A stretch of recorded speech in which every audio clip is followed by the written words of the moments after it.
Hey there, welcome back. In today's video, we'll talk about something fundamental to Ethereum's decentralization, running your own Ethereum node. Most users interact with the blockchain through third-party providers. While convenient, that creates reliance on centralized services. By running your own node, you can connect directly to Ethereum, validate transactions independently, and, if you choose, even participate as a validator to secure the network and earn staking rewards. By the end of this video, you'll have both a clear understanding of how nodes work and the knowledge to set one up yourself. And as you'll see, while it requires some preparation, it's far more approachable than many expect. To begin, what exactly is an Ethereum node? It's simply a computer running Ethereum software. It stores the blockchain, validates transactions, and communicates with other nodes to keep the network synchronized. They are what allow Ethereum to function as a decentralized system. But why run one yourself? First, privacy. When you rely on a third-party RPC provider, every query or transaction passes through their infrastructure. Running your own node allows you to interact with the blockchain directly, keeping your activity private. The second reason is security. By trusting your own infrastructure, you remove potential single points of failure and reduce exposure to downtime or censorship from external providers. Then there is, of course, decentralization. Every node contributes to Ethereum's resilience. The more independently operated nodes exist, the stronger the network becomes. And finally, validator participation. With 32 ETH staked, your node can operate as a validator. That not only helps secure the network, but also allows you to earn staking rewards. For anyone committed to Ethereum's ecosystem, running a node is a way to participate directly in its future. Now let's discuss the types of nodes you can run. A full node downloads and verifies the blockchain, storing all blocks and transactions. It provides a high degree of independence and plays an active role in maintaining the network. Running one typically requires around 2 terabytes of storage. A light node is designed for resource-constrained environments. Instead of storing the full blockchain, it keeps only essential data and relies on full nodes for detailed information. While fast to set up, it sacrifices independence. And then there are archive nodes, which go further by storing not only the full blockchain, but also every historical state. This enables complex queries and supports use cases like block explorers, DeFi analytics, and research. But it comes at a cost, 4 terabytes or more of high-performance storage and significant computational resources. These are typically used by organizations rather than individuals. Running an Ethereum node isn't something you can do on just any machine, so let's quickly break down the hardware you'll need. Starting with the CPU. For a full node, 4 strong cores are enough, while an archive node benefits from at least 8. Validators can run on 4 as well, but consistency is what matters most. Stick to modern x86-64 processors, since older chips will struggle with performance. When it comes to memory, a full node runs comfortably with 16 gigabytes of RAM, though 32 is better. Archive nodes demand more, ideally 64 gigabytes, while validators should aim for at least 16 to ensure stability. Storage is where the biggest investment lies. A full node requires around 2 terabytes on a fast NVMe SSD, while an archive node may need 4 terabytes or more. Remember, the chain grows by about a gigabyte a day, so plan for expansion and always leave headroom. And finally, the network. Aim for at least 25 megabits per second, both up and down, with monthly usage between 2 and 5 terabytes. A stable connection and unlimited data plan are essential, especially if you're running a validator where downtime can lead to penalties. So in short, a modern multi-core CPU, plenty of memory, fast NVMe storage, and rock-solid internet are the cornerstones of a healthy node. Since Ethereum's merge in 2022, running a node involves 2 distinct clients, one for execution and one for consensus. The execution client manages transactions, smart contracts, and the state of the Ethereum virtual machine. Popular choices include Geth, Nethermind, Besu, and Erigon. The consensus client ensures agreement on the blockchain state under proof of stake. It processes attestations, manages validator keys, and secures finality. Common options include Prysm, Lighthouse, Teku, and Nimbus. Together, these 2 components form a complete node. The execution client handles the computational engine, while the consensus client ensures the rules of proof of stake are followed. Synchronization is also a key factor. There are multiple modes: full sync, which replays every transaction from the Genesis block, fast sync, which skips historical re-execution, and snap sync, the current default, which balances efficiency with security by syncing from a recent checkpoint. Choosing the right mode affects both speed and resource use. For this tutorial, we'll work with Ubuntu 24.04 LTS. It's stable, widely supported, and ideal for long-term operation. For the execution client, we'll use Geth, the most established implementation with broad ecosystem support. For the consensus client, we'll pair it with Prysm, a robust option that includes excellent validator tooling and monitoring features. This combination provides a reliable and balanced setup. However, client diversity is vital for Ethereum's health. While we're using Geth and Prysm here, the network benefits when operators choose a variety of clients, reducing the risks of potential bugs or vulnerabilities in any one implementation. But for our purposes, Geth with Prysm will serve as the most straightforward and reliable starting point. So far, we've covered the fundamentals: what a node is, why it matters, the types you can run, the hardware you'll need, and the dual client architecture that powers Ethereum today. Now it's time to move from theory into practice. In the next part of this session, we'll walk step by step through deploying an Ethereum node on Ubuntu, installing the clients, configuring them, and syncing with the network. This is where everything we've discussed comes together, and you'll see exactly how to bring a node online. I'll start by deploying our server, and we'll be using Cherry servers. I'll then click on the Solution tab and Web3 servers. This takes us to the dedicated Web3 server infrastructure page, where we'll scroll down until we reach the Ethereum server tab. We can now see the Ethereum server. We'll click on Configure Server. This automatically logs me in. You'll have to create an account if you're new to the platform. On this page, you can edit the pre-configured settings, including the storage size, location, and payment method as needed. I'll only adjust the payment method to hourly, and I'll click on Pay and Deploy. This can take 10 to 20 minutes to deploy the server. Now we can see our configured server is fully deployed. We can see some pretty useful information, and the first thing we'll have to note is our IP address. Next is our username and password. For production, you might want to consider changing both. Now that the server is well set up, we'll proceed to our Ubuntu server using a Windows machine to get started with our Ethereum clients. Alright, the first thing we're going to do is connect to our remote server. This is where our Ethereum node and validator will live. A quick reminder that after the merge, an Ethereum node is just two cooperating pieces: the execution client, which processes transactions and smart contracts, and the consensus client, which participates in proof-of-stake consensus. I'm using SSH to securely log into the machine using the root account. SSH encrypts the connection, so everything I type or send is safe from interception. I'll use the root username and then my IP address, then I'll be prompted to type in my password. Now I've successfully SSH into my server, and now we can begin installing the Ethereum clients. The next thing I do on this server is to update the system packages and reboot. This ensures the operating system has the latest security patches and kernel updates. I'll then reboot after major package upgrades so that the system boots into the new kernel and libraries cleanly. After rebooting, I reconnect and continue. Now, while reconnecting, one thing to note is to never run services as root. Instead, I'll create a non-root user called demo user to isolate processes.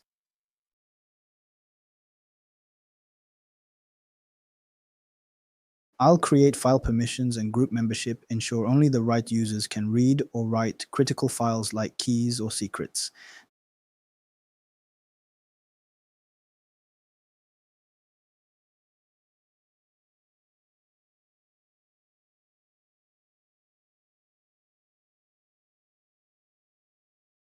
Now that our validator environment is in place, let's take a moment to secure the server.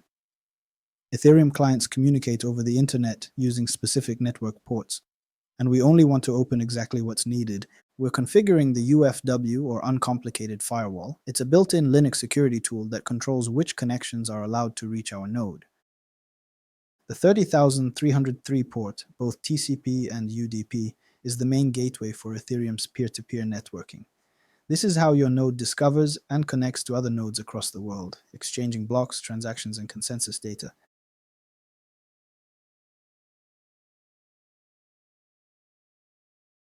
Next, we open port 12,000 over UDP. That's used by the beacon node for peer discovery. It helps your node announce itself and find other validators in the consensus layer. Then, port 13,000 over TCP.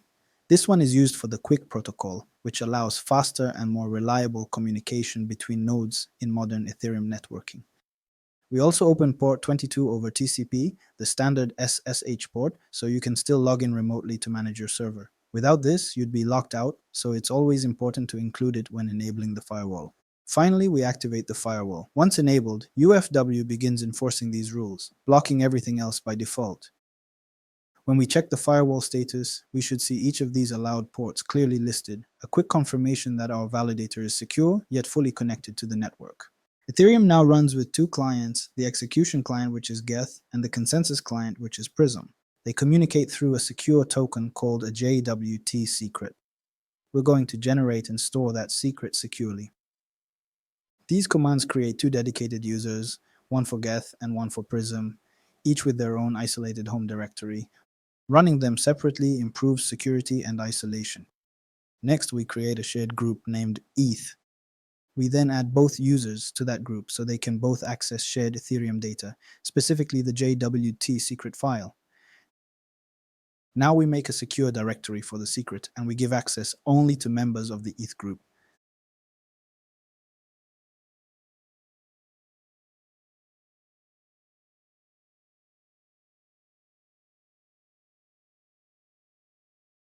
The permissions 750 mean full access for the owner, limited access for the group, and none for others.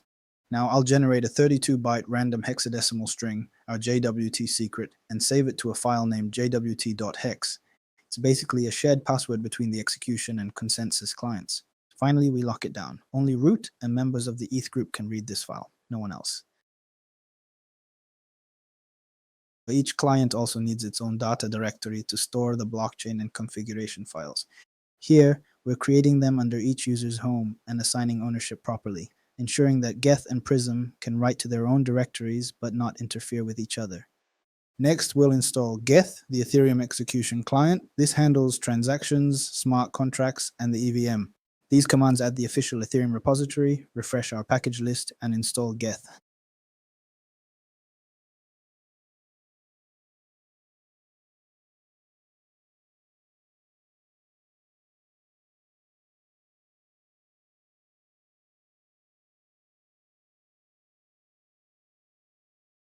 Now we'll create a system service for Geth so that it runs automatically in the background.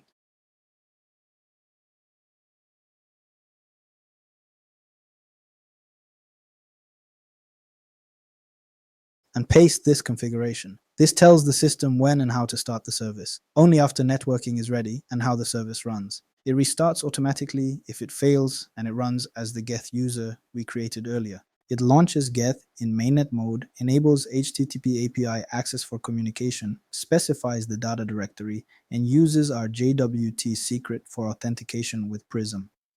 These commands reload systemd, start the Geth service, and make sure it runs automatically on reboot.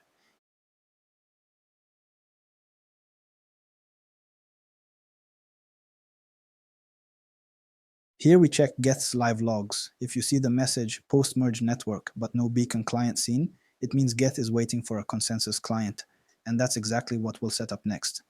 Now let's install Prysm, our consensus client. It handles validator duties, block proposals, attestations, and consensus participation. We're downloading the official Prysm launcher script directly from GitHub, placing it in the beacon user's bin directory, and making it executable.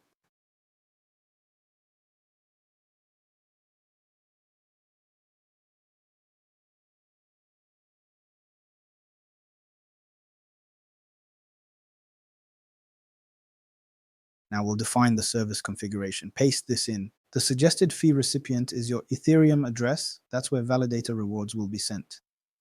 These commands start Prysm, enable it on boot, and display live logs.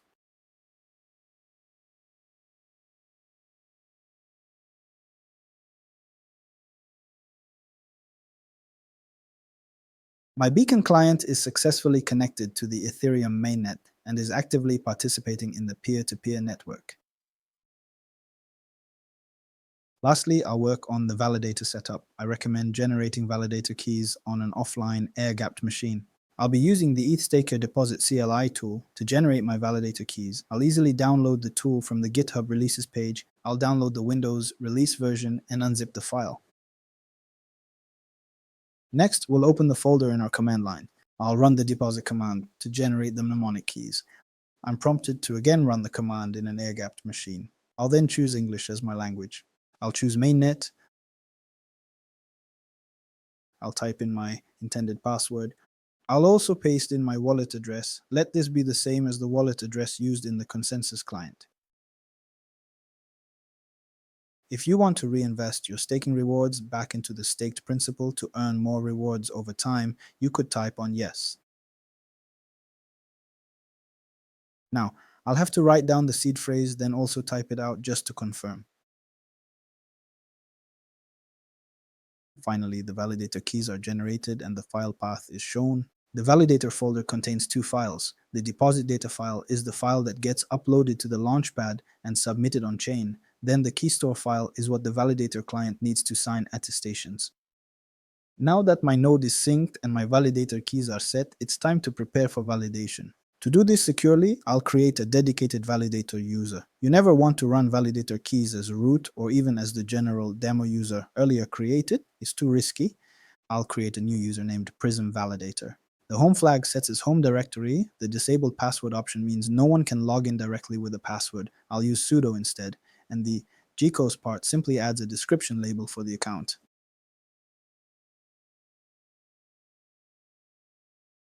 Next, I'll make a dedicated folder for my validator keys. These are extremely sensitive files. They prove ownership of my validator and control the signing of attestations. Now, I'll download the prysm.sh script for the validator client and make it executable. Now I need to move our validator keys, the ones I generated earlier using the ETHStaker deposit CLI, from my local machine into this new folder on the server. I'll use the scp command, which stands for secure copy, to transfer them directly into my validators folder. This command copies all files inside the validator_keys folder over SSH to my server, placing them right inside the folder. It's encrypted end-to-end, so your keys stay secure during transfer. If you're prompted to accept a fingerprint, type yes, then enter your server password.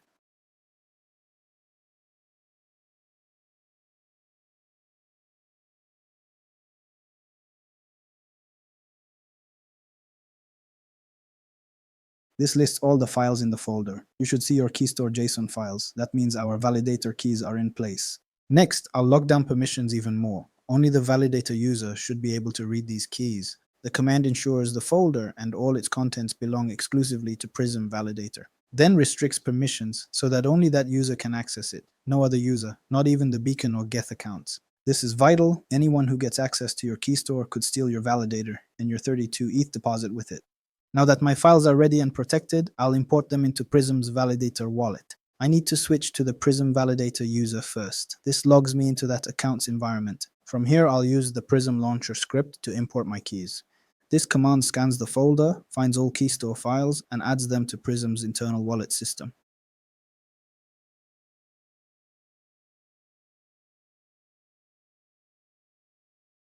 When prompted, I'll type the password I used when I first created the key store with the deposit CLI. This decrypts the files and loads them into the validator wallet. Once imported, Prysm will automatically manage these keys when it runs, signing blocks and attestations as needed.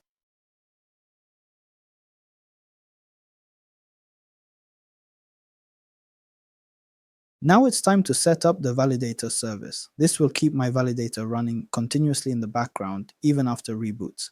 Inside this file, I'll paste our service configuration. This defines the behavior. It runs under the Prysm validator user, automatically restarts if it ever crashes, and waits 5 seconds between restart attempts. It tells Prysm where to store validator data and logs, points to Prysm's internal wallet that now holds our imported keys, and provides the password to unlock the wallet automatically when the service starts. These commands reload the system configuration, enabling automatic startup. I'm yet to store the wallet password that was created when importing the validator keys, so I'll do that. So we're going to make sure our validator wallet and password file are properly secured. This step is all about file ownership and permissions, ensuring only our validator user has access. This command gives full ownership of the wallet folder to the Prysm validator user and group. That means no other user on the system can modify or interfere with our validator keys. Now we'll create a password file for our Prysm wallet.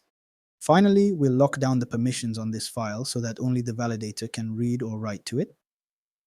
Now I'll create a text file that only the validator can access to store the wallet password.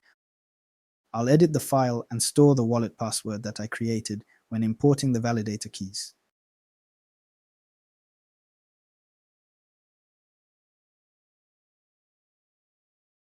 This checks the current status. It's not yet active as I've not deposited the necessary stake, though my clients are running. To activate your validator, you'll need to send exactly 32 ETH per validator to Ethereum's official deposit contract.